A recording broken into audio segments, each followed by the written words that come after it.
guys, it's me and I'm back for another YouTube video. Now, I apologize for no video on Friday, but I've decided to upload every Monday but every other Friday.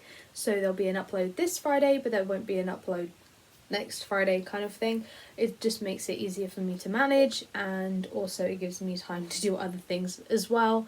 You know, so it's just kind of a little thing where it's like, okay, I'm just gonna do that. But just letting you guys know that I'm now posting every Monday but every other Friday. Now, as you see in the title, today we are talking about respecting people's fandoms. Some people understand what I'm going to be talking about.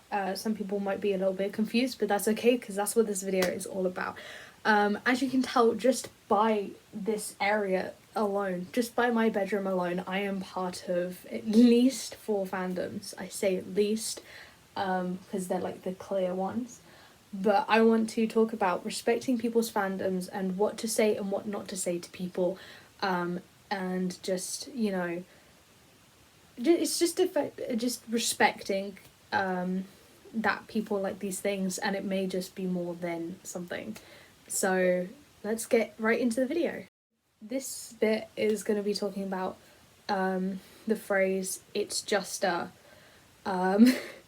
Now, I hear this phrase a lot, especially from my dad, because when I talk about like Supernatural to him, I tell him like, oh, this episode got me really emotional, I cried. He goes, there's no need to cry, it's just a TV show. And this phrase is something I know that a lot of people in fandoms have to put up with from family members and friends. Like, oh, it's just a band, it's just a TV show, it's just a movie, they're just YouTubers.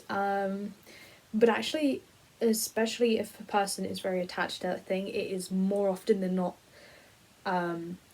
more than just a thing. So, here are a bunch of things that I have been told within the "it's just a" category. So let's get into it. So the first thing I've been told, like I just said, is Supernatural, it's just a TV show. No need to get emotional about it. It's not just a TV show. I have a whole video talking about that. I'll put it in the information card above, where you can watch that video if you really want. And it's just me talking about what Supernatural means to me and its importance in my life. And yeah, it's not just a TV show. If you know, if I hadn't discovered the show, like, I wouldn't know so many things about myself. And also, it's just like, it's brought another part, it's almost become a part of my personality. And it's like, dude, yeah, like, I literally think that my house is haunted, and I, like, when I hear a noise, I literally said to myself, I swear to God, if there's a ghost here, I will bring out the salt. Like, it's become like a part of my, like, it's become a part of me. I don't really have much to say about Supernatural because I've already talked about it on my channel. So if you want to know why Supernatural means a lot to me, it's in the information card up above. The reason I'm putting both hands up is because I don't know which corner it's in. Now, another one that I hear quite a lot is they are just YouTubers, or he's just a YouTuber. I'm mainly using he because I mainly only watch male YouTubers. And it's like, because people don't really understand the significance of that YouTuber, for example. So I really, really love Jacksepticeye and Markiplier. I have since like 2015 when I discovered their channels, and they have helped me pull me out of really dark spaces in my life. If you didn't know, in November of 2018, I had the opportunity to see Jacksepticeye in his How Did We Get Here tour, and it was absolutely amazing. I put my tickets up, I filmed like the first 5 minutes of the show because you're allowed to do that, and I took photos during the beginning too. You know, and I'm really hoping that he goes on tour again so I can go see him again. But like, that's where I got my like PMA hoodie from. And like in the lines and just walking up to the venue, I met like so many amazing people, and like, you know, Jack and Mark have brought me out of like so many just dark places in my life. So I'm gonna like categorize them into Jack and then Mark. So Jack, for example, I can't remember who I discovered first, but I have a feeling it was Jack. Well, I mainly call him Sean. It's weird calling him Jack for me sometimes. But so Sean is, he is, him and Mark anyway are the two main YouTubers that I've watched for 5 years now, and I remember watching a bunch of Sean's videos when like my life started going a little bit more downhill mentally, and it was a huge relief finding his videos and something to laugh at and something to smile at. And you know, I own a bunch of Jacksepticeye merch. Like, it's crazy. I own like this is from like I bought like a loot crate because it was like a special, and I will continue to support him for as long as I need. But like, for example, I have the Sam plush, I have the Sam shirt that came in the loot crate, Sam keyring, Sam pin badge, Boopa Doopa hoodie, PMA hoodie. I think that's it. Like, I have like at least 6 pieces of merch, but it doesn't matter because it's like but having those pieces of merch helps me, because it's like, even if I don't have access to the internet, I can like wear, for example, one of my hoodies and feel like it's kind of like a safe space. Sean's channel is such a safe space for me, and it has been for ages, and I refuse to say, like, listen to people when they say he's just a YouTuber, he can't have that much meaning to you, and it's like, dude, chill. So now I'm gonna move on to Markiplier. I don't own any actual Markiplier merch, but I do have 2 DIYs that I've done. Now, as I said, I started watching Mark in 2015 along with Jack, and the first thing I did was like, I think this is 2016, either 2016 or 2017. I made this. I made a little tiny box Tim to go, because obviously I have Sam. I've had Sam since, I don't know. I don't know. I ordered them like that and my hoodie when it was like my birthday, and I got birthday money.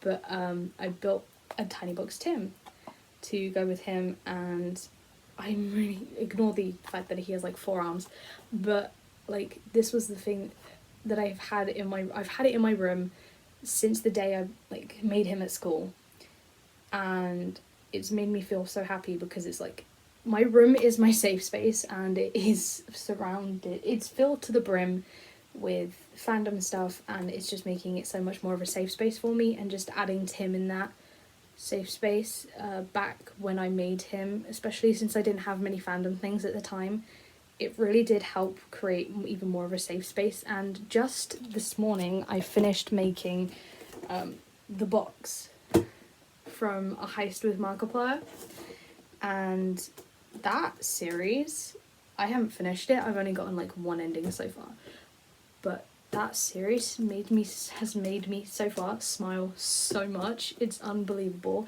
Mark, his passion projects are just amazing, and if you're wondering, yes, the lid does come off. No, there's nothing in there, it's just a prop. But yeah, and I've made like a Who Killed Markiplier DVD, the lid's not going back on properly, DVD, and I'm making a clue board inspired by the one from Who Killed Markiplier. So there's going to be different strings and different pictures and different like clues and stuff, where it's like, you know, adding more to the safe space, because I need more Markiplier in my life. I don't have any Markiplier official merch. I'm hoping to get some. I might like try and ask for like some for like birthday or Christmas. But I currently have no Mark merchandise. That's why I've been making my own stuff. I would make my own Jacksepticeye stuff. I've made in like school. I made like a shelf, and I painted Sam on it and everything, and it's like, oh, that was really cute. But yeah, that's the thing. But the fact, so long story short, because I ramble on, Sean and Mark created safe spaces for me to be in, and I don't even need to have their channel there with me, as long as I have something which is kind of like the channel, and it's, you know, it's created such a safe space for me where I can just be myself, and I know I won't be judged because they're very accepting people and I love them so much. And like it hurts me so much. So I was meant to go, well, I say I was meant to, I was going to go to the Markiplier You're Welcome tour, but the date that the date that was nearest to us was like a school night, so I wasn't able to go. So I'm really hoping that Mark goes on tour again soon, because I really want to go see it, and I want to see him live, and it would just be amazing. Like, Sean was amazing live, and I'm 100% sure Mark will be amazing live too. But yeah, so I can't tell you how many times I've been told they're just YouTubers, and that's just not the case, because they create safe spaces, and that's the whole thing. Panic at the Disco's helped create a safe space for me, and like that concert, even though I'm not big on like the crowds and everything, it was like a safe space for me, because everyone there, like Panic at the Disco, and you know, the band was literally at the top volume. Supernatural has created a safe space for me. You know, these things have, so please just learn your lesson. Don't say it's just a TV show. Don't say it's just a movie. Don't say it's just a YouTuber. Don't say it's just a band. Don't say it's just a singer, because it is way more than that for people. They create safe spaces for people where they can be themselves. That's just the borderline thing. I know it took a while to get to that point, but I just wanted to like say like my experiences with like the YouTube thing, because I think people more understand the TV show and how, or like band, and that how it's not just a, you know, one of those, but I think people struggle to understand that YouTubers can be more than just YouTubers, and not just the fact, oh, they're not YouTubers, they're just normal people, but it's the whole, like, to people, other people, the viewers, they are more than just, they're more than just the YouTuber, and they're more than just the video. It's like a safe space, and the videos and the quotes and everything, what they say, creates a safe space for people to be themselves in. That's all I'm saying. It took a long while to get there, but I got there. But yeah, like, that was just my experience with the whole, like, people just saying it's just a YouTuber, and it's like, they created a safe space, and the fact that I am lucky enough to be able to earn, like, merchandise that I can wear to help me keep a piece of that safe space with me at all times, if I don't have Wi-Fi or anything like that, it gives me a part of that safe space, and it makes me feel just a little bit better if I'm feeling down.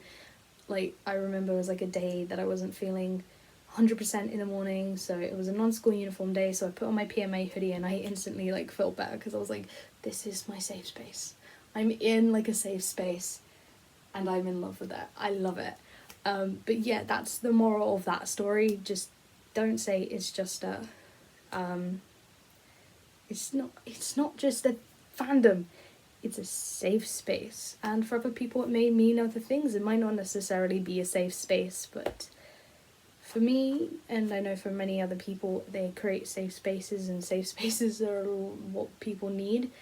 And if, for example, a YouTuber screaming at a video game helps create that safe space, then yeah. Okay, the second thing, this is annoying. The second thing to not say to someone in a fandom to help respect the fandom, the fact that they're in a fandom, is to step into their room, look around, see a bunch of posters and CDs, DVDs, photos, prints, stuff like that, collectible figures, clothes, just, yeah, don't step into their room and go, I see you've got a lot of things going around, you know, you'll be taking these down and getting rid of a lot of these in a few years, trust me. No. I cannot stress enough that it's like, first of all, Karen, it's the person's bedroom. A bedroom is meant to be a safe space anyway. But that person is just enhancing the safe space so they can feel even more safe and comfortable and relaxed and everything. And if that means that they have 100 posters of fully grown men in their room, let them do that. It may be an obsession, in which case that can disappear, but more often than not, being in a fandom is for life, I guess, and it won't be going away anytime soon, so you better put up with the bedroom looking the way that they want. Plus, it's their bedroom. But, like, somebody once said to me, like, cool, that's a lot of photos you've got of Brendan Urie on your wardrobe. That's a lot of photos of Brendan Urie you have. And I was like, yeah, you know, it's nice and comforting. And they were like, why? It's like, he helped me create a safe space for myself. And if that means that I have photos of Brendan Urie on my wardrobe door, it means I have photos of Brendan Urie on my door. You know, it's 100% okay to be surrounded by pieces of fandom, whether it be merchandise, prints, photo frames, figurines. It doesn't matter, because if that fandom helped this person create a safe space, they will use that fandom to make their safe space even safer and more welcoming to themselves. And, you know, at the end of the day, a bedroom is for a person, not for you. No, it's for you, not for somebody else. So they're putting everything up and decorating it the way they want because it's where they feel the safest. And if it means, like I said, having photos of grown men on their wall, it means having photos of grown men on the wall, because more often than not, it just makes that safe space just a little bit more safer. So if you know someone who's in even just one fandom, don't step into their room and judge the bedroom, because, or just the house maybe, because if that fandom's created a safe space for them, they'd want it to be almost everywhere they are, because it's safe. To help a person feel better and feel more safer is to have a part of that safe space with them at all times, even if it's just a photo on their phone. So just don't judge the people by their fandoms, basically, and how they represent the fandoms in their life. This is also linking back to, like, the fact that, you know, may be scrolling through their phone to find a picture, and you go, that's a lot of pictures of, I don't know, Pokemon that you have. And it's like, if that person's part of the Pokemon fandom and it's part of their safe space, leave them alone. They can have as many photos of Pikachu and, you know, Bulbasaur, anyone. I know they're very basic Pokemon. Charizard, I don't know. Okay, my brain goes blank when it comes to Pokemon, but, like, you know, if they want to have a bunch of things Pokemon around them, let them have Pokemon. Like, I'll have one Pokemon plushie and that's it. But, you know, just don't judge them by how that fandom trickles into their real life situations, whether it be their bedrooms, their phones, their clothing. Just don't judge them by that. And it will just help them feel like you respect the fact that they're in a fandom, and it helps them kind of feel better.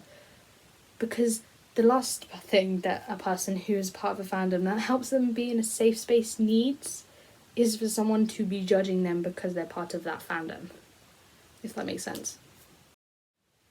And finally, number 3, we all know this one was coming. Don't tell someone in a fandom it's just a phase.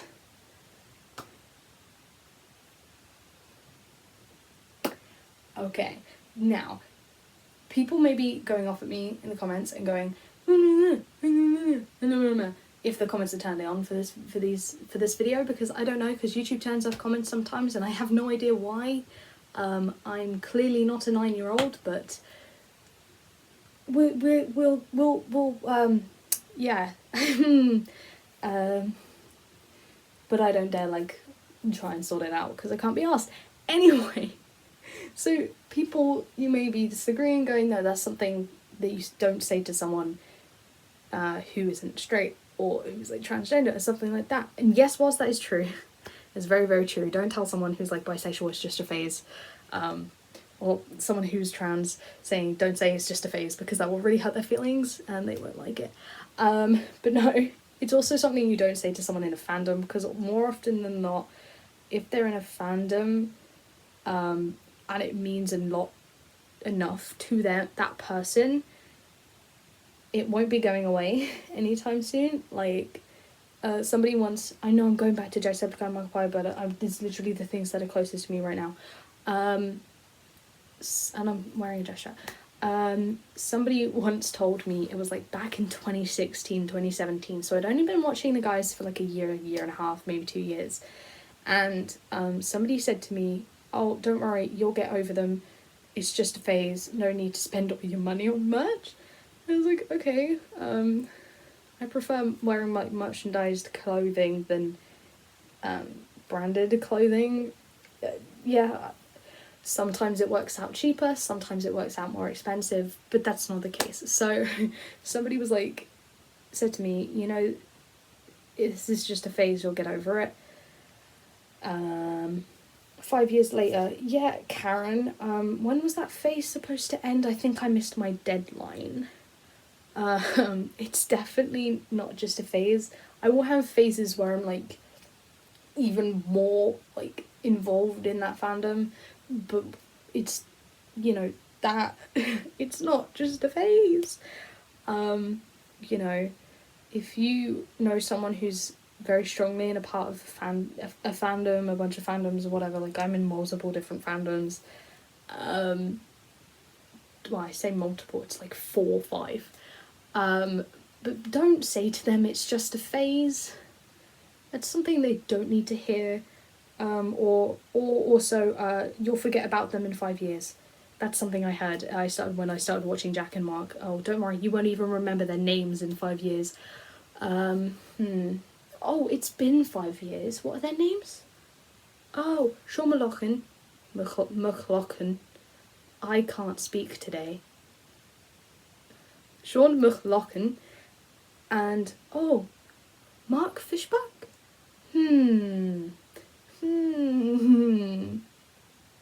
No, I don't think I remember their names. Do you, Karen?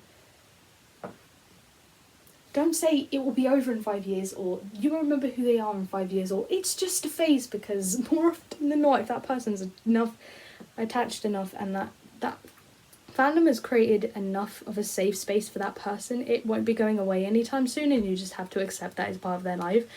And somebody was like, oh, I think it was someone in my family. So I've got this person in my family is also just not a big fan of tattoos, and if you know me, I want to get tattoos. So I was like, okay, so I was trying to explain my tattoo design ideas with them, and they just didn't understand. Like, I want my first tattoo to be the Mark of Cain from Supernatural, and I want it on my arm there, just like where Dean actually had it.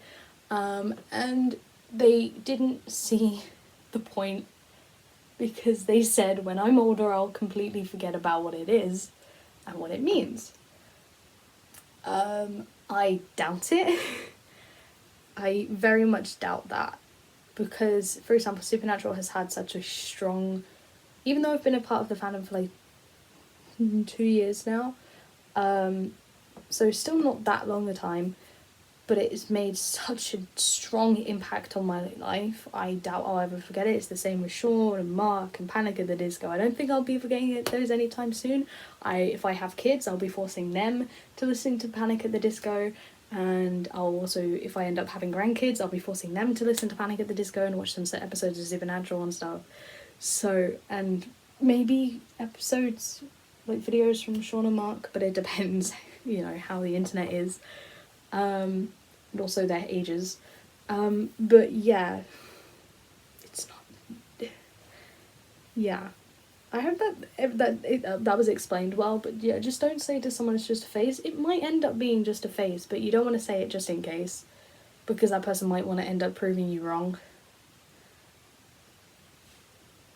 I'm not proving anyone wrong, by the way. I'm not proving anyone wrong, by the way. I've had phases. I've had like Robert Downey Jr. phase. I've had a Benedict Cumberbatch phase. I've had a Hugh Jackman phase. I've I've had phases. I know what a phase is. I know the difference between a phase, an obsession, and something that's helped my life for the better, and there are huge differences, and I don't think people understand that there are. So just be mindful about what you say. So that brings us to the end of the video, talking about the three main things to not say to someone who is in a fandom. Yeah, I obviously haven't covered everything, and my explanations might be really, really bad. It's like 8:45 and I still have to edit this video and put it out because I didn't film it earlier, because I had my hair cut. As you can tell, it's fabulous and short now. But I hope it all made sense. You know, yeah, or at least it just made sense enough for you to basically borderline understand what I'm talking about, because what I'm talking about is important to some people, and it will help you maybe not lose friends, or, you know, I don't know. But basically, moral of the story, think about what you say before you say it to someone in a fandom, and it goes with any person as well. Think about what you're going to say before you say it. It doesn't have to be to someone in the fandom. It could literally be to any person, a person on the street, person at school, somebody that you know, somebody in your family, different person of colour, different nationality, religion, beliefs, whatever. Think about what you're gonna say before you say it. Watch your mouth. But just be respectful to people in fandoms, because more often than not, like I've said, being in the like a specific fandom has helped that person for the better, and you don't want to get that person upset about it or make them like mad and angry and everything, because yeah, just help them with their safe space, because that's what a fandom ultimately is. It creates a safe space for a person to be, and if you respect that safe space, you're going to be a best friend. And you know, something that you could even do is like try and do a little bit of research, so you can have conversations with that person about those like fandoms, because as somebody who has little to no people in my life who listens to Panic at the Disco or watches Supernatural or Sean and Mark, you know, I end up talking to a bunch of people on the internet about it, and that's 100% okay. But make sure, you know, you try and get someone or find a way to be able to talk about that fandom and just create an even better safe space for that person, even if it is just by doing a quiz on BuzzFeed with them. You know, just the little things mean so much to people in fandoms. Anyway, I keep rambling on. I still need to edit this video. I love you all so much. If you like this video, please attack that like button with your likes, and whilst you're there, hit the subscribe button down below. I really want to hit 100 subscribers by the end of the year. We are so close. We're like 30 subscribers away. Just over 30 subscribers away, and it would mean so much if I could hit that milestone before the end of the year. And also, whilst you're there, after you've hit the subscribe button, please hit the bell button next to it, so you get notified every time I upload a new video. Like I said in the beginning of this video, I upload every Monday and now every other Friday. This next video is this Friday, and you won't get a video next Friday.